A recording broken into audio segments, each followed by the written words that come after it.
Have you ever really stopped to think about your soul? It's one of those deep questions, right? And at the heart of it is this ancient paradox that can seriously bake your noodle. How can your soul be right here, inside your body, experiencing everything, but at the same time be totally separate and untouched by it all? Well, today we're going to crack that puzzle wide open, using a surprisingly simple and really powerful analogy. So here's our roadmap. We'll start with the paradox itself. Then we'll dive into a story about a guy named John and a pretty wild dream he had. After that, we'll connect it all back to our reality, look at how the soul actually perceives everything, and ask if we can ever get a peek behind the curtain. And we'll wrap up by asking, what does it even mean to wake up? Okay, let's dive into this. All right, so our journey begins with this classic puzzle from the Bhagavad Gita, one of the world's most ancient spiritual texts. It talks about the soul being unmanifested, which is a fancy way of saying it's kind of hidden. You can't see it or touch it, even though it feels totally present within us. So the big question is, how can something be completely here and yet not here at all? Let's just put that question right out there. I mean, think about it for a second. Every single thing you experience, the good, the bad, all of it, how can your soul, your true essence, witness all of that but remain completely separate, completely unchanged? It just sounds impossible, doesn't it? You'd think the answer would be buried in some dusty old philosophy book, but it's not. The key to this whole mystery is actually hiding in an experience every single one of us has, night after night. The answer is in our dreams. To really get our heads around this, we're going to use a simple story. It's about a man and his very strange dream. And trust me, this little analogy is the key to unlocking the whole thing. So, let's meet John. He's just a regular guy. One night he goes to sleep and he starts to dream. Pretty normal so far. But this dream is about to take a turn. In this dream world, John isn't just John anymore. His consciousness kind of projects itself into a new form, and he becomes this fabulous, powerful giant. He can feel the size, the strength. His whole sense of self has completely shifted. And as this giant, he does these incredible things, right? He's catching wild elephants and just holding them in the palm of his hand like they're toys. And in the dream, to the giant he's become, this feels 100% real. But then, what happens? John wakes up. The dream just evaporates. The giant, the tiny elephants, that whole wild experience, it's all gone. And the real John, the one lying there in his bed, he's totally fine. He's completely unaffected. He wasn't actually a giant, was he?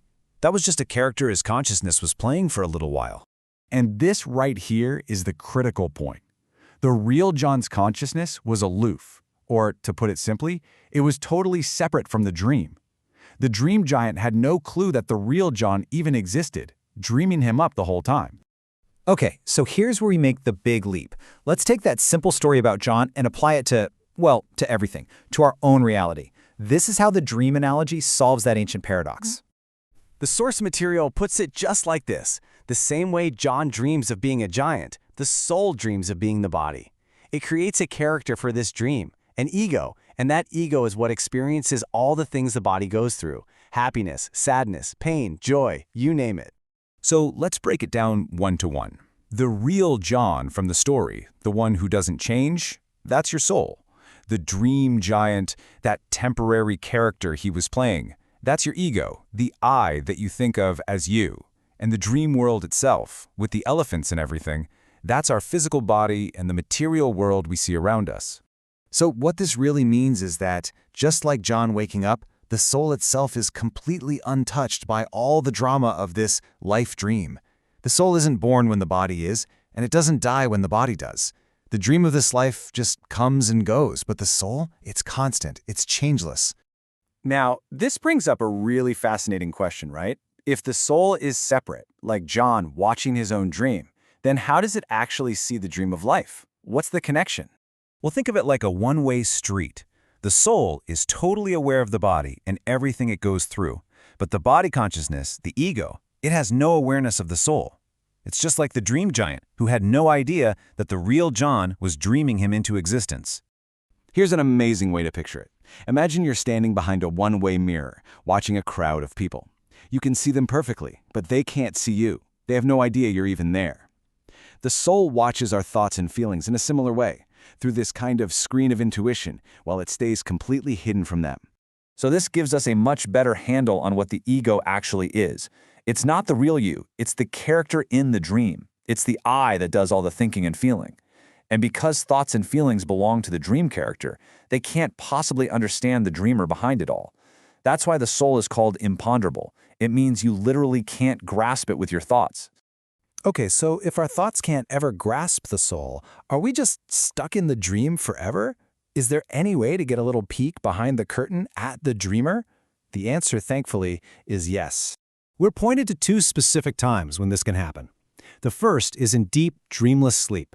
When there are no dreams, the ego and its world just temporarily switch off, and the soul gets to just rest in its own nature.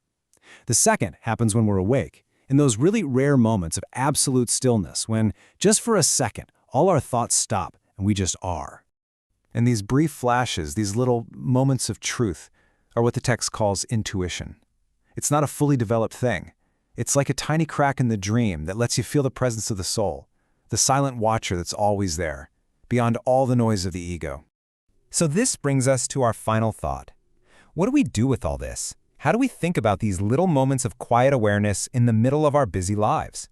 It's so important to realize that these moments of stillness, whether they happen in meditation or out in nature or just in a quiet pause during your day, they're not empty. They aren't nothingness. They are powerful, momentary windows into who you really are, the eternal, unchanged dreamer behind the entire dream of your life. So I'll leave you with this question to chew on. When do you have those moments, those fleeting seconds of pure, thought-free calm? Where in your own life do you find those little windows that look out at the dreamer? I mean, really think about it. What are your moments of truth?